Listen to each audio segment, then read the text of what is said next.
स्वागत है आपका सिटीजन वॉइस में। मैं हूं शब। अब वक्त हो चुका है दिन भर की तमाम खबरों पे नजर डालने का। तो आइए देखते हैं क्या है आज दिन भर की तमाम खबरों में। लखनऊ में वक्फ संशोधन अधिनियम को लेकर आम आदमी पार्टी के राज्यसभा सांसद संजय सिंह ने इस्लामिक सेंटर ऑफ इंडिया के अध्यक्ष मौलाना खालिद रशीद फिरंगी महल से मुलाकात करके संबंधित बिल पर चर्चा की है, जहां वक्फ संशोधन अधिनियम 2024 को लेकर ज्वाइंट पार्लियामेंट की कमेटी बनाई गई, जिसमें सांसद संजय सिंह सदस्य रहे।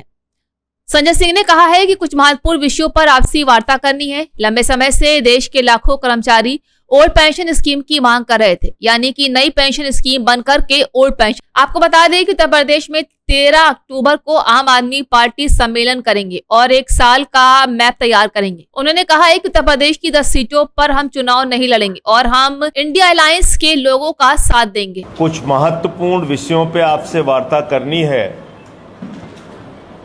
लंबे समय से देश के लाखों कर्मचारी ओल्ड पेंशन स्कीम की मांग कर रहे थे, यानी कि न्यू पेंशन स्कीम बंद करके ओल्ड पेंशन स्कीम की मांग कर रहे थे और ये कह रहे थे कि हमें पुरानी पेंशन की बहाली की जाए। उनकी मांग नहीं सुनी गई। उन्होंने रामलीला के मैदान में आंदोलन किया, जिसमें मैं भी शामिल हुआ था। लखनऊ में किया, अलग अलग राज्यों की राजधानी में किया, जिलों में किया, बहुत सारे धरना प्रदर्शन किए।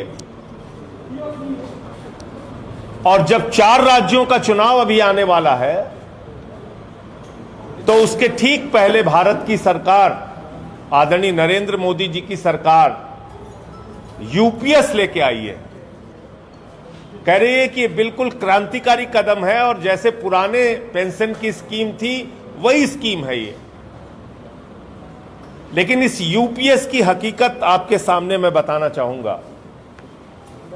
पहली बात, ये यूपीएस का जो पेंशन जो स्कीम है, यूनिफाइड पेंशन स्कीम, एकीकृत पेंशन स्कीम जो है, एकीकृत पेंशन योजना, ये भारी संख्या में दलितों, पिछड़ों और आदिवासियों को पेंशन स्कीम से वंचित करेगी। नंबर 1, दलितों, पिछड़ों और आदिवासियों को पेंशन स्कीम से यूपीएस योजना वंचित करेगी। नंबर 1। नंबर 2, देश में लाखों की संख्या में काम करने वाले अर्धसैनिक बल जो अपना जान जोखिम में डालकर भारत माता की रक्षा करते हैं, भारत के संसद की रक्षा में अपने प्राणों की आहुति देते हैं, वो पैरामिलिट्री फोर्सेस के लोग, अर्धसैनिक बल के लोग इस पेंशन योजना से वंचित रह जाएंगे, पेंशन पाने से वंचित रह जाएंगे। पेंशन की स्कीम में आपका जो पैसा कटता था, कभी बेटी की शादी करनी हो तो आप जीपीएफ का पैसा निकाल सकते थे, कभी घर मकान बनवाना हो, छोटी सी जमीन का टुकड़ा लेना हो तो बिना ब्याज के आप अपना पैसा निकाल सकते थे।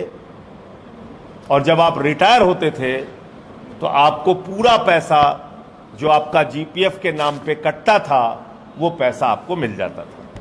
और उसके साथ साथ अंतिम जो आप सैलरी निकालते थे उसका आधा बेसिक प्लस डीए का आधा आपको पेंशन मिल जाती थी। इस योजना में क्या किया, अगर आज से आप नौकरी करेंगे और आपकी उम्र 20 साल है तो याद रखिएगा 40 साल तक, अगर 60 साल आपने नौकरी की तक आपके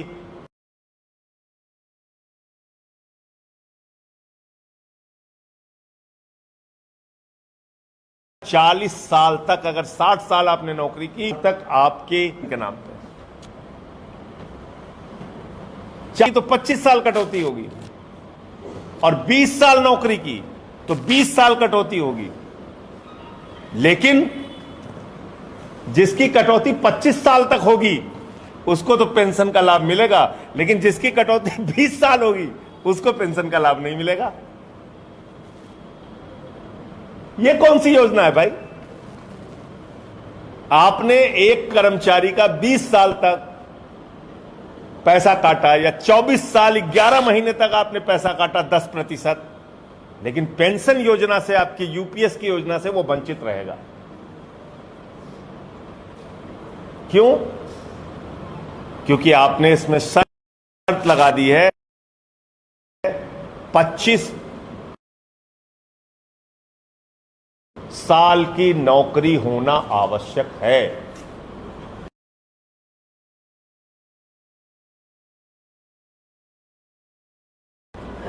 उससे कम में रहेगा तो आधी पेंशन नहीं मिलेगी, फिर आपको 10,000 रुपए महीने मिलेगा। तो यूपीएस देश के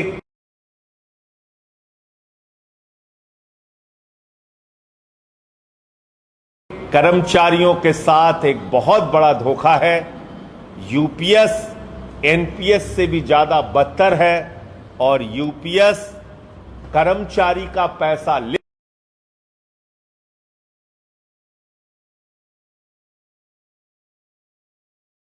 लेकर कर्मचारी को पेंशन देने की योजना है। फिर तो अच्छा है, कोई कर्मचारी अपनी सैलरी से हर महीने 10% निकाल के किसी योजना में जमा कर दे और वो अपनी पेंशन के लिए बाद में वैसे ही उसको मिल जाएगी पेंशन। क्या जरूरत है कि आप काटेंगे और आप उसको बाद में देंगे। और 2-3 चीजों की स्पष्टता नहीं है, मैं आपके माध्यम से सरकार से उस पर स्पष्टीकरण चाहूंगा। मान लीजिए, ईश्वर न करे कि किसी का आपने 40 साल तक उसकी नौकरी में 10% सैलरी काटी और 62 साल की उम्र में उसकी मृत्यु हो गई। 2 साल उसने पेंशन योजना का लाभ लिया और उसके बाद उसकी मृत्यु हो गई। तो आगे जो उसका पैसा जमा है पास, उसका क्या होगा? सरकार से पूछना चाहता हूं, जानना चाहता हूं। उस पर मेरे पास कोई स्पष्टीकरण नहीं है इसका। तो मैं फिर दोहरा रहा हूं कि यूपीएस की योजना बंद की जाए और ओल्ड पेंशन स्कीम, जो इस देश के लाखों कर्मचारियों की मांग है, वो ओल्ड पेंशन स्कीम लागू किया जाए। और मैंने पार्लियामेंट में भी बार बार बोला है, फिर दोहरा रहा हूं, कोई 40 दिन सांसद रह जाए, 40 दिन विधायक रह जाए, 40 दिन एमएलसी रह जाए, 40 दिन एमएलए रह जाए, तो उसको पूरी जिंदगी पेंशन मिलती है। कोई कर्मचारी 40 साल अगर कर्मचारी रहता है तो उसको पेंशन नहीं मिलती। इससे ज़्यादा दुर्भाग्यपूर्ण इस देश के लोगों के लिए कुछ नहीं हो सकता। तो इसलिए ओल्ड पेंशन स्कीम के साथ आम आदमी पार्टी खड़ी है, कर्मचारियों के मांगों के साथ खड़ी है। आज विजय बंधु जी से भी मेरी बात हुई और आगे अगर वो अपनी लड़ाई को जारी रखेंगे तो हम लोग उनका साथ देंगे। और हमारी मांग अभी भी वही है कि ओल्ड पेंशन स्कीम लागू किया जाए, जिसमें आप दलितों को, पिछड़ों को, आदिवासियों को बगैर भेदभाव के पेंशन योजना का लाभ दें, जिसमें आप पैरामिलिट्री फोर्सेस को बगैर किसी भेदभाव के पेंशन का लाभ दें, जिसमें आप 20 साल की नौकरी करके रिटायरमेंट करने वाले को भी पेंशन का लाभ दें और अंतिम सैलरी का आधा पेंशन दें। क्योंकि आपने यूपीएस में लिखा हुआ है कि 12 महीने की जो अंतिम 12 महीने होंगे, उस सैलरी का एवरेज निकालकर आप पेंशन देंगे।